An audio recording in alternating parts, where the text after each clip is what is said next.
Because I'm straight up just saying we should not have women in combat roles. It hasn't made us more effective, hasn't made us more lethal. After 39 years of career as a combat arms officer and risking my life in many operations across the world, I can't believe that in 2024, we still have to justify the contribution of women to their defense and to their service in their country. After Donald Trump chose veteran and former Fox News host Pete Hegseth for Secretary of Defense, so emerged the skeletons from his past, skeletons akin to those found in his soon-to-be boss's closet. So much so that even hosts at his former employers felt the need to voice their disdain on air. I dreaded talking about this today. I met Pete a long time ago. We spent middle of the night waiting to go on during 2016 before the election. And I like him as a person, with all due respect to my former colleague.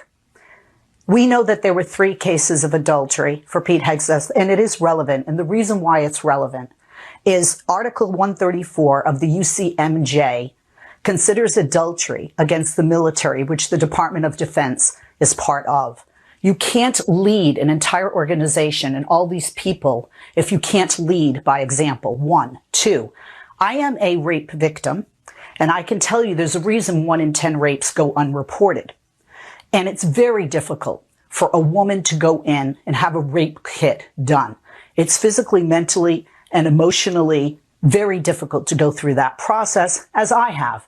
And I can tell you that, just very personal in my deep core, somebody doesn't do that with their husband and their kids in the hotel, texting their husband.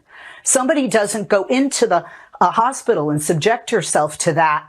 And I have to say, I as a woman and as a victim, I believe the victims. And this is a problem for me, the sexual impropriety. And then on top of that, although Pete has an incredible military career, he doesn't have the leadership career in the military that I feel the Department of Defense requires as their head. But amidst the sexual assault controversy emerged many of his recent, more reactionary takes. Most notably his view that women should no longer have combat roles in the military. This horrendously misogynistic view was detailed in his book, The War on Warriors, where he implies that women service members who have received military honors for their bravery were decorated because of, quote, an agenda. Today, President-elect Donald Trump will meet with President Biden to discuss the transition of power and policy. It comes as Trump's new cabinet takes shape. ABC's Christiane Cordero goes over some of the more unexpected appointments. In the 1 week since becoming president-elect, Donald Trump is on a hiring spree, tapping Fox News host Pete Hegseth as Secretary of Defense. The Harvard and Princeton grad served in Iraq and Afghanistan. He's urged Trump to clean house at the Pentagon and says this about women in combat. Because I'm straight up just saying we should not have women in combat roles. It hasn't made us more effective, hasn't made us more lethal, has made fighting more complicated. I want to thank the President of the United States for this amazing, humbling opportunity to be nominated to lead the Department of Defense. It's an incredible opportunity that I do not take lightly. I also want to thank the Vice President of the United States, J.D. Vance, who spent the morning with me, meeting with senators of the United States. We take very seriously the advice and consent role that the U.S. Senate has. We look forward to engaging in that process. We take absolutely nothing for granted, and we welcome the opportunity to talk to any senator that wants to talk to us. Did you sexually assault a woman in Monterey, California? I have, as far as the media is concerned, I'll keep this very simple. The matter was fully investigated, and I was completely cleared, and that's where I'm going to leave it. Now, of course, these comments were perfectly aligned with the MAGA crowd's opinion that any amount of progress or evolution in social norms is down to the rise in wokeness or DEI, with Hegseth stating boldly on a podcast having women in combat roles, quote, hasn't made us more effective. Now, not only did this prompt an immediate response from Senator Tammy Duckworth, who in 2004 deployed to Iraq as a Black Hawk helicopter pilot and sustained severe injuries when her helicopter was hit by an RPG. And she pointed out not only was he flat out wrong, but women who serve in combat roles have met the same standards as men, passing rigorous testing. There are millions of women who have served in the U.S. military, as you know, as someone who has not only served, but you're also someone whose helicopter was hit by an RPG, you lost your legs and partial use of your right arm because of it.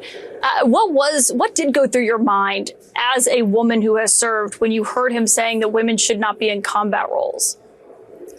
Well, he's shown that his absolute lack of experience and his lack of suitability for the job, because anybody that truly knows the military knows that we cannot go to war without over 225,000 women who are serving on active duty right now. Our military cannot go to war without our female service members. This is not the Revolutionary War where there's some sort of a line in the sand and, combat is on one side and the rest of us can stay behind this line, and that's not combat. I would ask him, where do you think I lost my legs? In a bar fight? I'm pretty sure I was in combat when that happened. It just shows how out of touch he is with the nature of modern warfare if he thinks that we can keep women behind some sort of imaginary line, which is not the way warfare is today. And you mentioned what he said about the chairman of the Joint Chiefs of Staff, that's General C.Q. Brown. At points, he has implied that he was only hired to that role because he was only given and nominated to that position because he is Black. I should note that General Brown is an Air Force fighter pilot who has 130 combat flying hours, 40 years of service.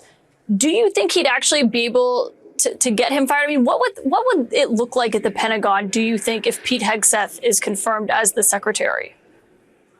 Oh, I think that the morale would plummet. I think you would see a mass exodus of professional military officers. And I think that we would face a hollowing out of our military. It is absolutely alarming what would happen if you have somebody like that appointed as Secretary of Defense. And again, General Brown is more than well qualified to serve. And frankly, it is astonishing that, you've got Donald Trump, a guy who's a 5-time draft dodger. I call him Cadet Bone Spurs, would nominate someone so wholly unqualified for the job.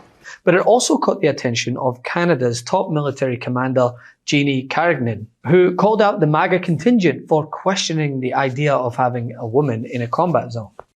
After 39 years of career as a combat arms officer and risking my life in many operations across the world, I can't believe that in 2024, we still have to justify the contribution of women to their defense and to their service in their country.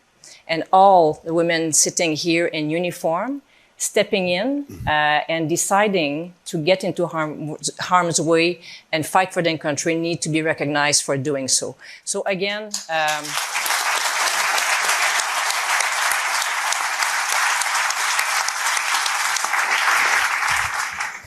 and that, folks, is the distraction, not the women themselves. But of course, this is the type of person that Donald Trump wants elevated to a position of power. After all, this is a convicted felon found liable of sexual assault who at every turn throughout his personal and professional life has found new ways to disparage women. And during his first term, stacked the Supreme Court with ultra-conservative justices hell-bent on stripping away reproductive freedom, which Trump gloats about at any opportunity. And we were able to do that when we terminated Roe v. Wade. Now, when you look at it and you look at what's happening all over the country now, states are voting. Ohio just voted. All different, by the way. It's tailor-made, and it's really working out well for people. And they're very, very happy. Every legal scholar felt for a long time. For 53 years, they've been trying to do it. His re-election also prompted a response from one of the most notable female leaders of our time. Angela Merkel, the former German chancellor, described how she felt, quote, sorrow over Donald Trump's election victory, saying that meeting with Trump always felt like a disgust on this network, right? Trump's election victory not only caused a seismic shift in the political landscape here, but across the world as foreign leaders are forced to reconcile with what a second Trump term will mean for them. Disruption and uncertainty and his erratic approach is all part of his modus operandi. It's a feature, not a bug. Scotland's cultural and social ties with the US will flourish during the presidency of a misogynist, a climate denier, a fraudster, a conspiracy monger, a racist, a far-right politician who tried to overturn an election result both covertly and by inciting violence. Words fail me. What social and cultural ties does the First Minister really think will benefit from a relationship with such a man? Love this video? Make sure you stay up to date on the latest breaking news and all things Midas by signing up to the MeidasTouch newsletter at MeidasTouch.com/newsletter.